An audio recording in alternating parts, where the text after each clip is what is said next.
जैसा कि 2004 के भयंकर सुनामी के बाद भारत के मन में क्वाड संगठन का विचार आया था, पर जापान के प्रयासों की वजह से 2007 में क्वाड संगठन की स्थापना हुई। लेकिन जैसा कि क्वाड संगठन की स्थापना तो हो गई, लेकिन यह संगठन लंबे समय तक चीन के खतरे को अनदेखा करते हुए सोया रहा। किंतु 2017 में भारत के प्रयासों की वजह से क्वाड संगठन फिर से सक्रिय हुआ और कभी क्वाड संगठन का मजाक उड़ाने वाला चीन आज उसी क्वाड संगठन से घबराने लगा है और अब उसी चीन को एक बार फिर से मुंहतोड़ जवाब देने के लिए क्वाड संगठन के ही देश मिलकर ब्लू डॉट नेटवर्क यानी कि BDN परियोजना को आगे बढ़ाने की तैयारी हो रही है और दुनिया के सबसे बड़ी परियोजना में भारत के शामिल होने की संभावना जताई जा रही है। दरअसल अमेरिका के ब्लू डॉट नेटवर्क परियोजना को चीन के BRI का जवाब माना जा रहा है और दावा किया जा रहा है कि यह परियोजना चीन के BRI का पतन कर देगी। वहीं अमेरिका ने इस परियोजना के लिए सलाहकार समूह का गठन भी किया है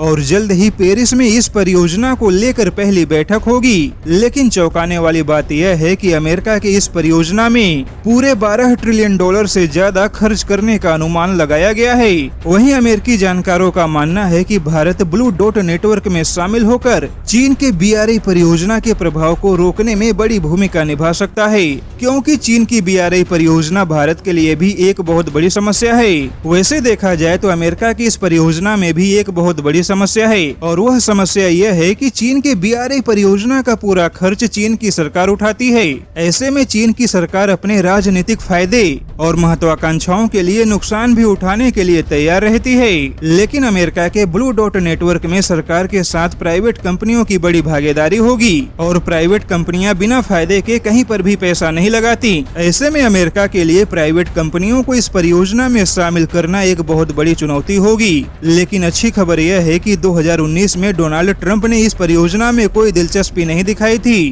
किंतु जो बाइडेन इस परियोजना को आगे बढ़ाने में काफी दिलचस्पी दिखा रहे हैं और अमेरिका आक्रामक तरीके से क्वाड संगठन के बाकी देशों को इस परियोजना का हिस्सा बनाने के लिए एड़ी चोटी का जोर लगा रहा है।